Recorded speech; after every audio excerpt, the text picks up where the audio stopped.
We've got a great guest right now, Emmy and Peabody Award-winning filmmaker Ava DuVernay.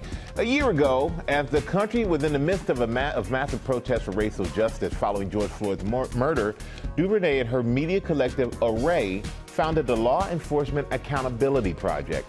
I want to say good morning to Ava. Thank you so much for joining us, Ava. And we want to start out. We want to congratulate you because Yale University just awarded you an honorary doctorate, and we hear that your mother was calling you Dr. DuVernay. Is that how she addresses you now? That was. Unfortunately, this is an ongoing thing. I don't know when it's going to wear off, but yes, that is happening in the household.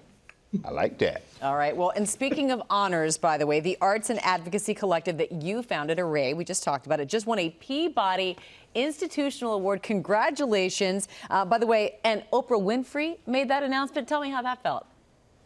It feels so good. I love the Peabody just because of the way that it's chosen. There's no campaigns. There's no kind of big effort to get it. It's a beautiful jury, and they choose the things that they care about. So we're so happy to be in that category.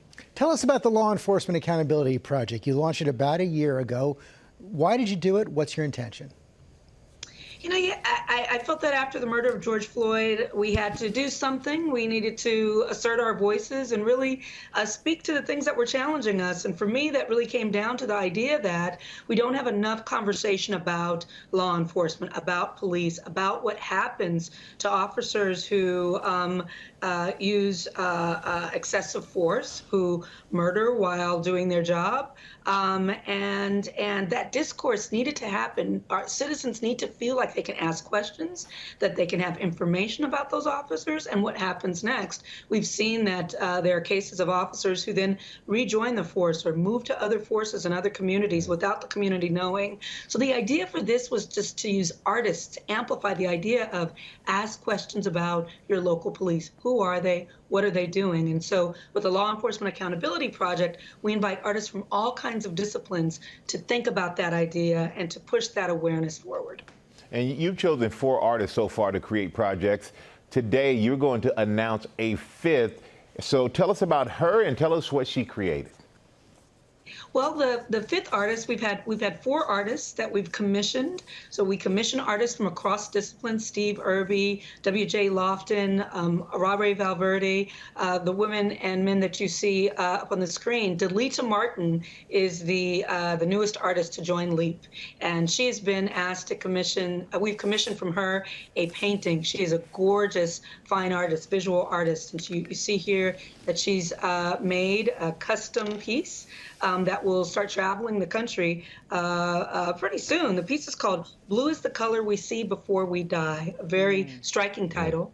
And it is a part of our kind of artistic expression to say, let us interrogate what's going on with the police. She is thinking about the murder of a woman named Yvette Smith, as she makes this piece, who was murdered in 2014 by an officer named Daniel Willis. And so her whole process is recreating the moments of that murder, thinking about that in an artistic way, and challenging viewers to ask the questions that we should be asking of our law enforcement. Wow, so powerful and so cool to see it actually transform there on that canvas that she was painting.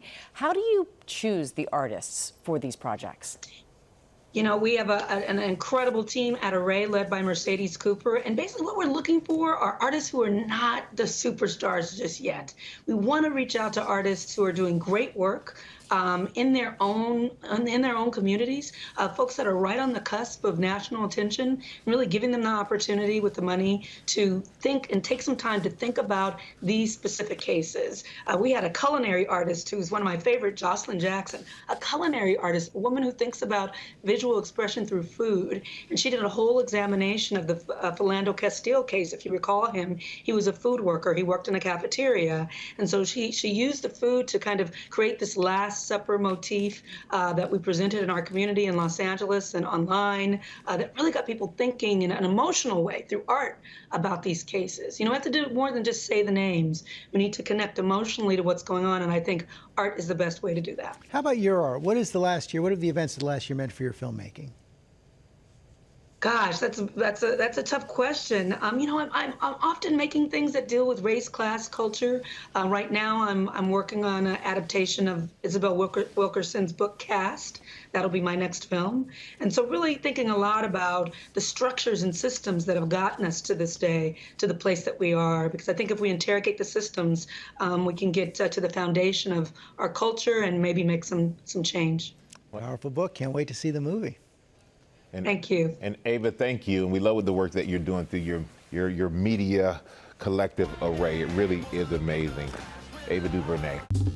Well, hey there, GMA fans. Robin Roberts here. Thanks for checking out our YouTube channel. Lots of great stuff here. So go on, click the subscribe button right over here to get more of awesome videos and content from GMA every day, anytime.